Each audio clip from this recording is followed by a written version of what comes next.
Bismillahirrahmanirrahim.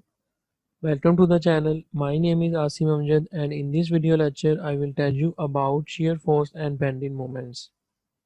The objective of this lecture are how you can determine the internal shear forces and bending moments in the multi-force members. Then you will be able to sketch a shear force diagram for multi-force member, and also you would be able to draw the bending moment diagram for the multi-force member. Okay, now let's discuss first the internal forces and bending moments in the multi-force members. As you know, when a beam is loaded by forces or couples, stresses and strains are created throughout the interior of the beam. To determine these stresses and strain, we must find the internal forces and internal couples at on cross section of the beam.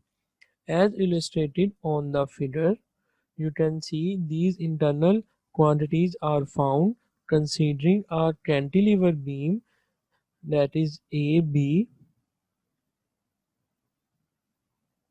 loaded by a force P at its free end. When cut through the beam at a cross section MN located at distance S from the free end and isolate the left hand part of the beam as a free body diagram. The free body is held in equilibrium by a force P and by the stresses that act over the cut cross section. These stresses actually represent the action of the right hand part of the beam on the left hand part. At this stage, we do not actually know the distribution of stresses acting over the cross section. All we know is that the resultant of these stresses must be such as to maintain equilibrium of the free body. So from statistics we came to know that the resultant of the stresses that's actually acting on the cross section can be reduced to a shear force V and a bending moment M.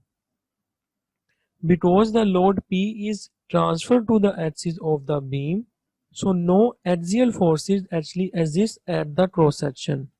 Both the shear forces and the bending moments act in the plane of the beam, that is the vector for the shear force lies in the plane of the figure, and when the vector for the moment is perpendicular to the plane of the figure.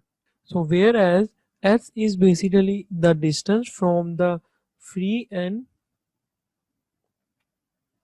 of the beam to the cross section, where M and V are actually been determined. Thus, through the use of free body diagram and two equations of equilibrium, we can calculate the shear force and bending moments without any difficulties. The two equations of equilibrium for the summation of all the vertical forces is equal to 0, and summation of moment is equal to 0. We actually use these two equilibrium equations to calculate the shear forces and bending moments without any difficulties. Sign conventions. Let us now consider the sign conventions for shear forces and bending moments. It is assumed that the shear forces and bending moments are positive when they act in the direction as shown in the figure. Note that the shear force it actually tends to rotate the material clockwise, and the bending moment tends to compress the upper part of the beam and elongate the lower part. Also, in this instance, the shear force is at downward and the bending moments at counterclockwise. And the action of these same stresses resultant against the right hand part of the beam as shown here. the direction of both quantities are now reversed. The shear force is actually at upward and the bending moments at clockwise. However, the shear forces still tend to rotate the material clockwise and the bending moment still tends to compress the upper part of the beam and elongate the lower part.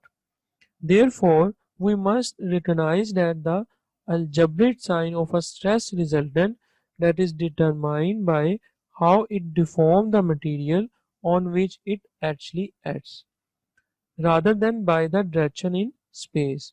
So in that case, a positive shear force at clockwise against the material and a negative shear force at counterclockwise against the material, and also a positive bending moments compress the upper part of the beam and a negative bending moment compress the lower part as shown there. Here you can see a smiley faces. These are the positive bending moment.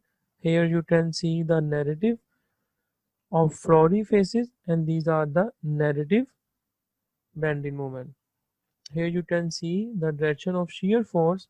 It tends downward, that is positive in direction, and here you can see the above the shear force direction, and this one is the counterclockwise, that's why it is negative.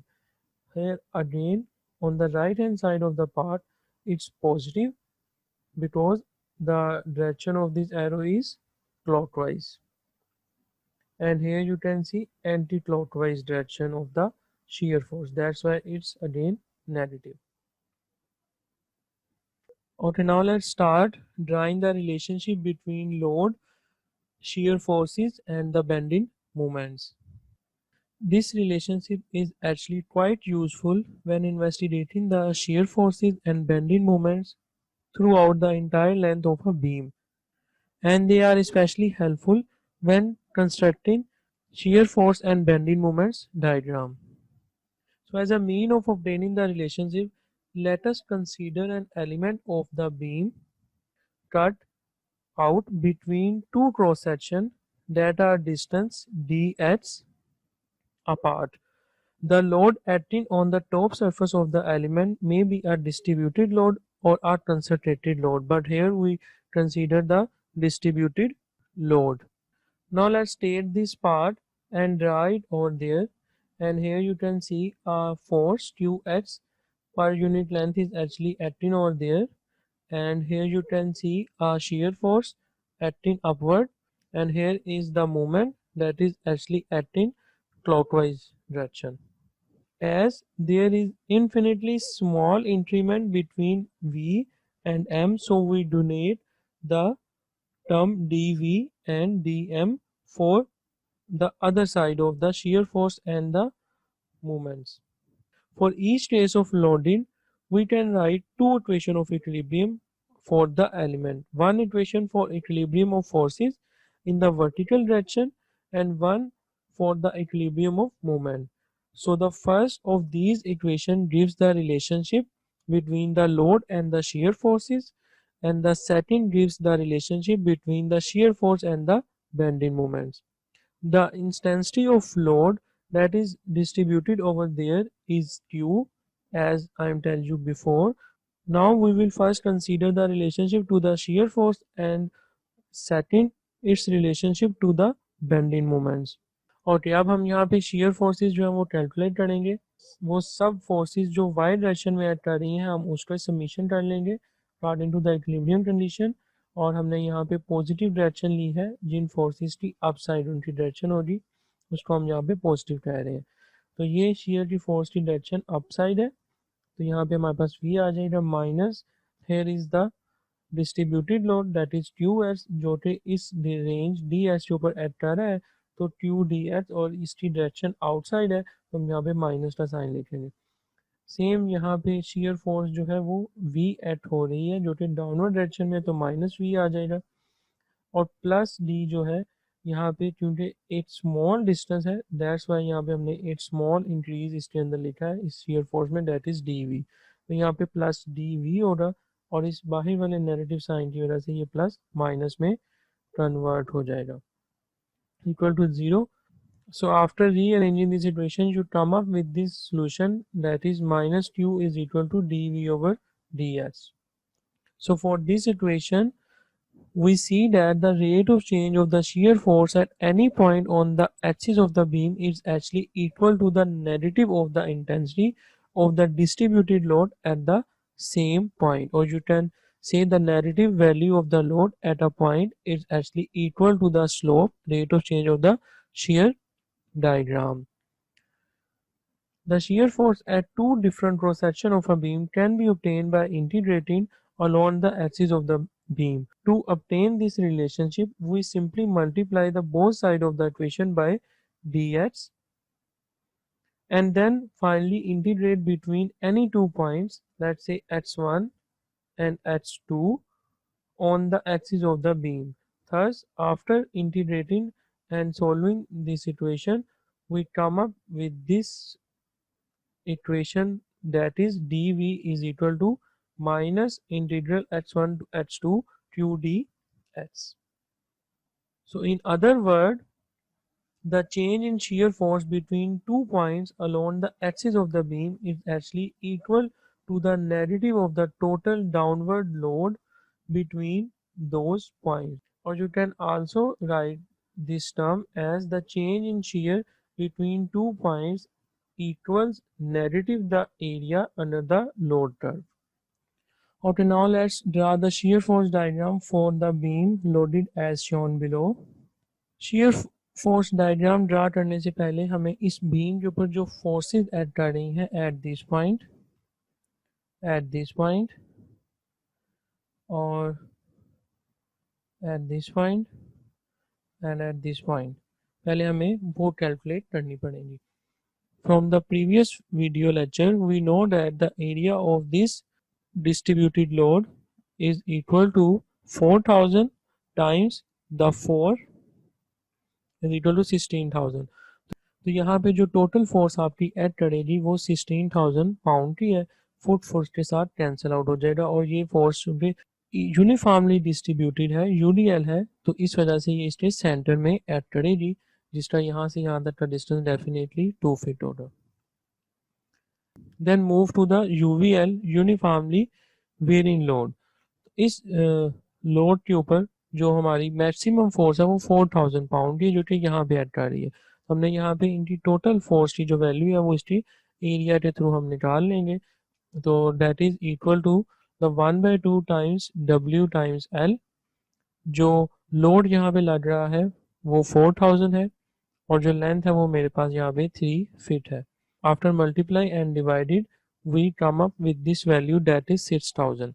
और ये जो आपका इसमें centroid है वो यहाँ पे आके बेसिकली लाई करेगा और ये मेरे पास यहाँ पे 6000 पाउंड की फोर्स जो है वो मेरी यहाँ पे यूवीएल के अंदर यहाँ पे इस पॉइंट पे ऐड करेगी.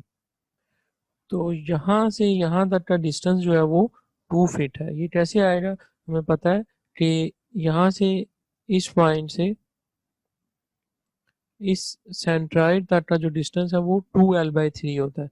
लेंथ हमारे पास 3 है, तो 3 2 times 2 divided by 3 is equal to 2, क्योंकि ये यहाँ पे 2/3 होता है और यहाँ पे 1/3 होता है. ओके, अब रह गए हमारे पास दो फोर्सेस के कंपोनेंट, जो कि इस सी वाई के ऊपर एक आपका ऐड कर रहा है और एक आपका यहाँ पे एफ वाई जो है वो ऐड कर रहा है. तो for solving the F Y component हम यहाँ पे जो मूवमेंट है वो लेंगे क्लॉकवाइज पॉजिटिव डायरेक्शन में. So summation of all the movement at point C is equal to 0. और यहाँ पे अब आपने इन सब फोर्सेस के मूवमेंट्स को कैलकुलेट करना है. सबसे पहले ये जो आपकी फोर्स है ये -10,000 होगी क्योंकि ये डाउनवर्ड ऐड कर रही है, टाइम्स द 4, यहाँ से यहाँ तक का डिस्टेंस 4 फीट है, ये आ गया. सिमिलरली नेक्स्ट हमारे पास यहाँ पे +10,000 की फोर्स जो है वो ऐड कर रही है, जो कि ये मूवमेंट की है, एट पॉइंट बी से ऐड कर रही है. नेक्स्ट हमारे पास यहाँ पे 6000 की फोर्स है और इसका यहाँ से आपका इस सी तक जो डिस्टेंस है वो 2 फीट है, ये आ गया. नेक्स्ट हमारे पास यहाँ पे 16,000 की फोर्स है, इसका डिस्टेंस यहाँ से 2 + 3 प्लस 3 जो है 8 हो जाएगा। And then finally F Y की फोर्स डिस्टेंस इस पॉइंट से इस सी पॉइंट तक डिस्टेंस जो है वो 10 है। तो हमारे पास एफ वाई की फोर्स आ जाएगी 11,000 पाउंड और इसकी डायरेक्शन जो है ये अपसाइड है। After computing the F Y हम यहाँ पे सी वाई कैलकुलेट करेंगे और summation of all the F Y force is equal to 0 acting the upward direction we are taken as positive. So again हम इन सब फोर्सेस को यहाँ से कैलकुलेट करेंगे तो हमारे पास सी वाई की जो फोर्स है वो आ जाएगी डेट इज 21,000 पाउंड्स और इसकी डायरेक्शन भी अपसाइड है। सो फाइनली जितनी भी फोर्सेस हमारे इस बीम के ऊपर एक्ट आ रही थी हमने वो सब कैलकुलेट कर ली है। अब हम इसकी शेयर फोर्स डायग्राम जो है वो ड्रा करेंगे।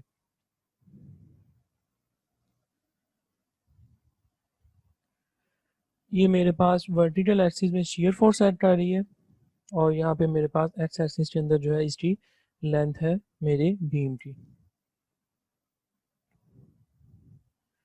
जो ये मेरी फोर्स एक्ट आ रही है 10,000 पाउंड्स की, ये डाउनवर्ड एक्ट आ रही है तो ये नेगेटिव में होगी।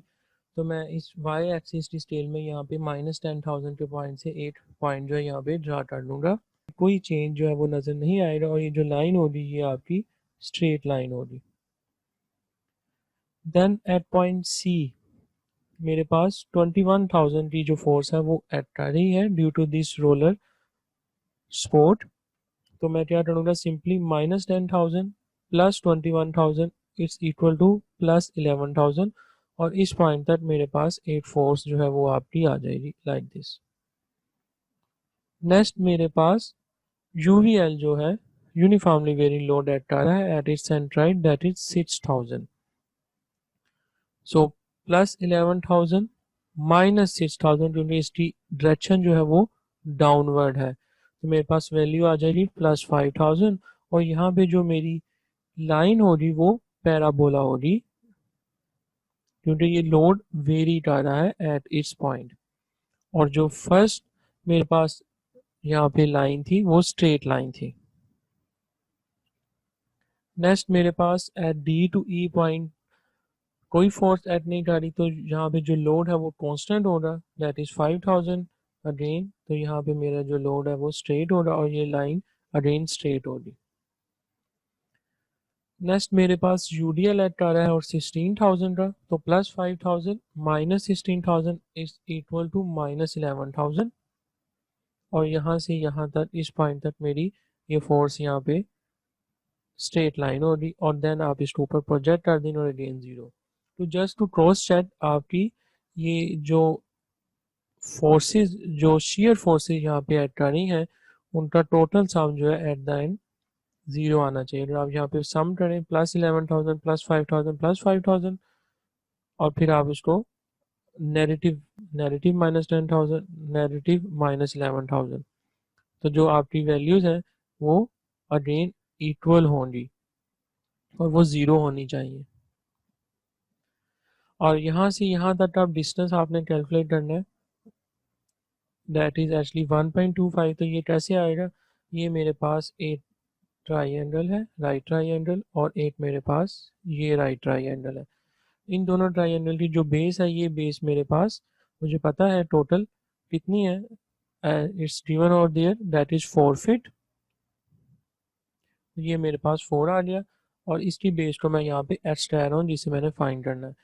यहाँ पे जो फोर्स लग रही है इसकी बेस में वो 16,000 की है तो मैंने उसको सिंप्लिसिटी के लिए यहाँ पे 16 लिया है और यहाँ पे जो मेरी फोर्स एक्ट कर रही है वो 5,000 है तो मैं यहाँ पे सिंप्लिसिटी के लिए 5 लिख रहा हूँ क्योंकि वो टर्म्स जो है मेरी बेसिकली कैंसिल आउट हो जाएंगी। देन मेरे पास एस टी वैल्यू आ जाएगी डेट इज़ 1.25 फीट।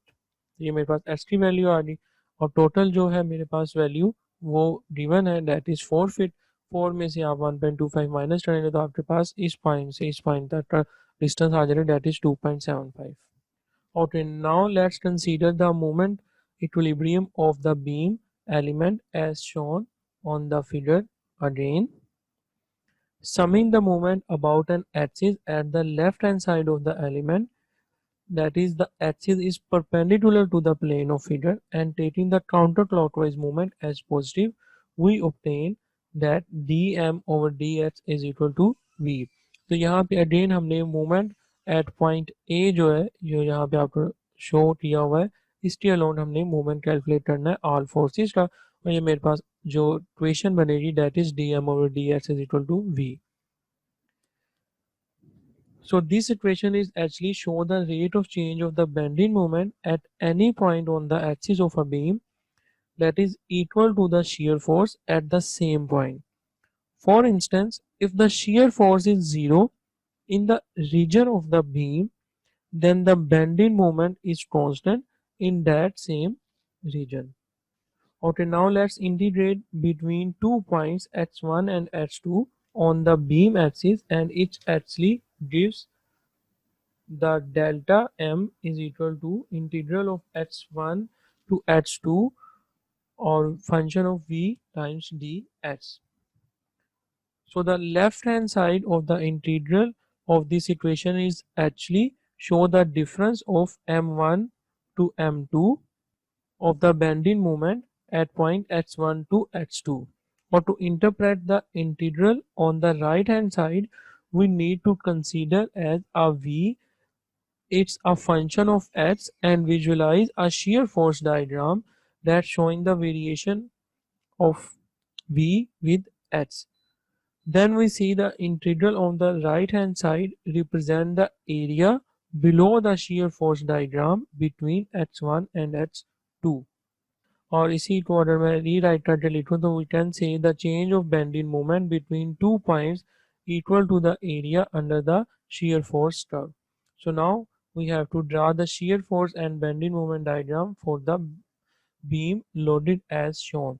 तो सेम जो हमने above shear force diagram draw की थी इस बीम के लिए, अब हम इसी बीम के लिए बेंडिंग मोमेंट की डायग्राम जो है वो ड्रा करेंगे।